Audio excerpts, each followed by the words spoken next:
এইটা আমি করেছিলাম ভোর তখন 4:30 বাজে। আমি তো ঠিকঠাক ঘুমাতে পারিনি রাতে, খালি মেয়ের দিকে দেখছিলাম যে ওর গরম লাগছে না, কেউ ঘেমে যাচ্ছে না, কি বৃষ্টির কী অবস্থা, ঝড়ের কী অবস্থা। তো বৃষ্টি তো প্রচুর পড়ছিল, কিন্তু ঝড়ের কোনো পাত্তাই ছিল না।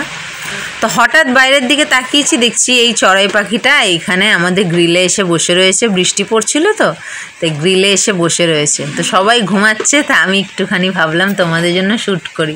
ছোট্ট একটা প্রাণী কি সুন্দর নিজেকে আশ্রয় দিয়েছে এখানে। গুড মর্নিং ফ্রেন্ডস, আমি মৌমিতা, আমার চ্যানেল আর ক্রিস্টালে তোমাদের অনেক অনেক ওয়েলকাম আর ভালোবাসা দিয়ে একটা নতুন ব্লগ শুরু করলাম। অবস্থা খুবই শোচনীয়। রেমাল তো কিছু এলো না, কোনো ধামাল তো করলো না। সারা রাত খালি বৃষ্টি হয়েছে আর হালকা ওই হাওয়া দিয়েছে, ব্যাস। কোনো ঝড়ের কোনো নামগন্ধই নেই। কিন্তু রাত 12টা থেকে কারেন্ট নেই। কি অবস্থা, ফেজ উড়ে গেছে। কখন ঠিক করবে জানি না, এখনও পর্যন্ত আসেনি কারেন্ট। 1টা অবধি অপেক্ষা করে 12টায় গেল। 1টা অবধি অপেক্ষা করে তারপরে 1টার সময় মেয়েকে নিয়ে কী করব, ঘুমাতে তো হবে। গরম লাগছে না, কারণ বৃষ্টি হচ্ছে, হাওয়া দিচ্ছে, কোনো গরম নেই। কিন্তু ওই যে মশা একটা ব্যাপার আছে তো, মশার একটা ব্যাপার আছে তো, ওই জন্য আবার সে মশারি বার করলাম। হাতের কাছেই ছিল, বার করে মশারি টাঙিয়ে তবে মেয়ে নিয়ে ঘুমালাম। ও ঘুমিয়েছে, কিন্তু আমি ঘুমাতে পারিনি ঠিক করে। ওকে দেখছি, হাওয়া ঠাওয়া করছি, গা ঘেমে যাচ্ছে নাকি দেখছি, ভাবছি এই হয়তো ঝড় আসবে, এই হয়তো ঝড় আসবে। এই করে খুব জোর রাতে 2 থেকে 3 ঘন্টা ঘুমিয়েছি। আর ঘুমিয়ে আসছে না। এই করে রাতটা তো কাটলো। সকালবেলা উঠলাম, উঠে যা যা কাজ থাকে। ও তার উপরে যেহেতু কারেন্ট নেই, আমাদের বাড়িতে জল নেই, কারণ ট্যাঙ্কে জল ইয়েতে ওঠে, পাম্পে ওঠে, আর পাম্প তো কারেন্টে চলে। সে লাস্টে নিচ থেকে মা, বাবা, মাসি মিলে একটু জল নিয়ে এলো। ট্যাঙ্কে যা জল ছিল সেই মিলিয়ে এখন কাজ হচ্ছে। প্রচুর জল নিচ থেকে আনা হলো, সেই জল দিয়েই কাজ হচ্ছে। কখন আসবে কারেন্ট কোনো ঠিক ঠিকানা নেই। গরমটা নেই, ওই ঘরে গরম আছে, ওই ঘরে অন্ধকার আবার গরম, কিন্তু এই ঘরে গরমও নেই আর অন্ধকারও নেই। আর বৃষ্টিটা সেই কেমন পড়ছে যেন, ছাট আসছে না। ঝড়ের তো কোনো নামগন্ধই পেলাম না। শুধু কারেন্টটাকে ইয়ে হয়ে গেল। কখন আসবে জানি না। তো এই ঘরে আলো আছে, হাওয়া আছে, তাই মেয়েকে নিয়ে খাইয়ে দাইয়ে আমার যা কাজকর্ম থাকে সেগুলো সেরে এই ঘরে নিয়ে এলাম। এই যে সমস্ত বই খাতা নিয়ে এসেছি, খেলা করছে, লিখছে।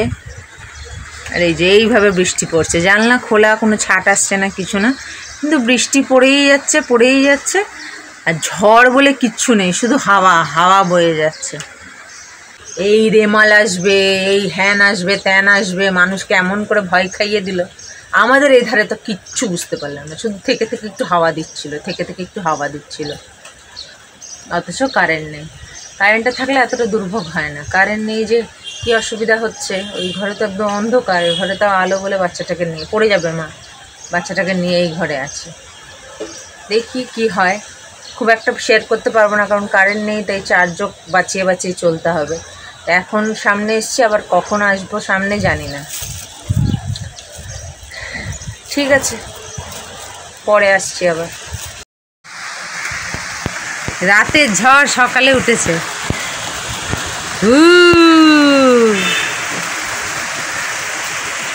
বৃষ্টি হচ্ছে না, থেকে পাগলা হাওয়া দিচ্ছে, একদম পুরো গাছ ফাছ নড়িয়ে দিচ্ছে। ওই দেখো,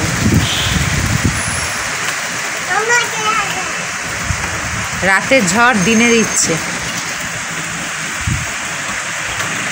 2:30 বাজে, এখনও কারেন্ট আসেনি। সিএসসিতে ফোন করেছিলাম, আর সবাই বলছে যে আশেপাশে আমাদের সব কারেন্ট আছে, নিচে বস্তিগুলোতেও কারেন্ট আছে, শুধু আমাদের এই বিল্ডিংয়ে কিছু ফল্ট হয়েছে। আশেপাশে সব জায়গায় কারেন্ট আছে, শুধু এই বিল্ডিংয়ে কিছু সমস্যা হয়েছে, যার জন্য হচ্ছে না, কারেন্টটা নেই। তো সিএসসিকে ফোন করা হয়েছে, সিএসসি বলছে প্রচুর কমপ্লেন্টস এসছে, আমরা দেখছি কি করা যায়। বৃষ্টির মধ্যে ওরাই বা নাকুর কখন আসবে কোনো ঠিক ঠিকানা নেই। এদিকে কারেন্টের জন্য জল পাম্পও চলছে না, জলের কি অবস্থা, নিচ থেকে কত টানা যায়। আস্তে আস্তে জল ফুরিয়ে আসছে, ফোনের চার্জ ফুরিয়ে আসছে, না চার্জ দেওয়া যাচ্ছে, ওই জন্য ঠিকঠাক ব্লগও করছি না, কারণ করলেই তো চার্জ নষ্ট হবে, চার্জ কখন দিতে পারবো না দিতে পারবো। ওই সকালে একবার শেয়ার করেছি আর এখন স্নান টান সবই করেছি আমরা, কিন্তু আস্তে আস্তে ফুরাবে তো। কত জল সকালে যে একটু টেনে আনা হয়েছিল নিচ থেকে, সেই দিয়েই সমস্ত করা হলো, কিছু ট্যাঙ্কে ছিল, এবার আস্তে আস্তে সেটাও ফুরাবে। এদিকে সিএসসি, হ্যাঁ দেখছি প্রচুর কমপ্লেন্স এসছে, আমরা দেখছি কি করা যায়, এইসব বলছে। করে না বাবু, প্যান্টটা পড়ে যাবে। দেখি মশারিটা টাঙিয়ে, এমনি গরম লাগছে না, কিন্তু তবুও কারেন্ট না থাকলে অন্ধকার হয়ে যাবে, এখন না হয় সকালবেলা, সন্ধ্যাবেলা অন্ধকার হয়ে যাবে, মশা, তো এইগুলো তো সমস্যা না। তারপরে ফোনটাও দরকার, ফোনের চার্জটা, জলটাও দরকার, কারেন্টের জন্যই সমস্যা হচ্ছে। কিছু এই বিল্ডিংয়েই ফল্ট হয়েছে। খাওয়া দাওয়া আমাদের হয়ে গেছে, আজকে একটাই তরকারি হয়েছিল, ওই কাঁচকলা, পেঁপে, আলু আর রুই মাছ দিয়ে একটাই ফিকে ঝোল হয়েছিল। আর এই যে দুষ্টুটা, দেখি কখন আসে। এখন মশারিটা টাঙিয়ে, বেশ ঠান্ডা ঠান্ডা হাওয়া দিচ্ছে, মশারিটা টাঙিয়ে এখন মেয়েটাকে ঘুম পাড়াই, তারপর দেখি সন্ধ্যাবেলায় কি হয়। ওর বাবার জন্মদিনের কেক কেটে কুটে আমরা খেয়ে নিচ্ছি সবাই মিলে। এই যে ছুচনি, ওই যে শ্বশুর মশাই, এই যে শাশুড়ি এখনো খাচ্ছে, এই যে দুষ্টু পাখি, এই যে আমি, কারেন্ট আসেনি এখনো, তাই সবাইকে ভূতের মতন লাগছে। এসছিল সিএসসির গাড়ি, দেখি কি হয়। খেয়ে নি কেকগুলো, ও খেয়ে নেবে, নাহলে আমার মেয়ে পাগলা হয়ে যাচ্ছে।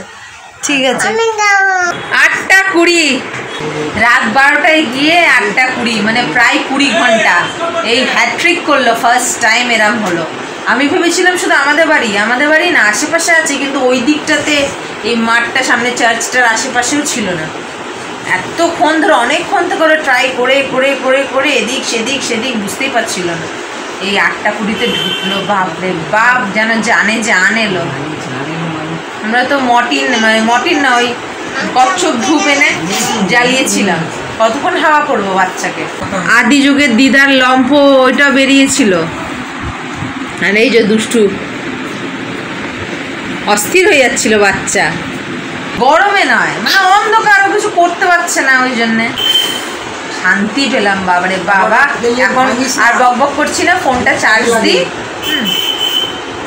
আর এই যে আজকে এই তরকারি হয়েছিল, আলু দিয়ে, কি পেঁপে দিয়ে, মাছ দিয়ে, কাঁচকলা দিয়ে, আলু দিয়ে তরকারি। তো কেন দেখালাম, দুপুরে দেখাইনি, তো এখন দেখিয়ে দিলাম। আর এখনই ব্লগটা শেষ করব, কারণ ফোনে চার্জ নেই, ফোনটা এখন চার্জে বসাবো, ওই জন্য ব্লগটাকে এখানেই শেষ করছি। কারেন্টের অপেক্ষা করছিলাম তোমাদেরকে জানাবো বলে। তো ঠিক আছে, ব্লগটা খুশি শেষ করছি। আজকের ব্লগটা যদি ভালো লেগে থাকে তাহলে একটা লাইক, কমেন্ট, শেয়ার করো, এবং যারা নতুন চ্যানেলে প্রথমবার আমার ভিডিও দেখছো তারা আমার চ্যানেলটাকে সাবস্ক্রাইব করো। তারপর আসবে একটা নতুন ভিডিও নিয়ে, ততক্ষণ তোমরা ভালো থেকো, সুস্থ থেকো, নিজেদের খেয়াল রেখো। Good night.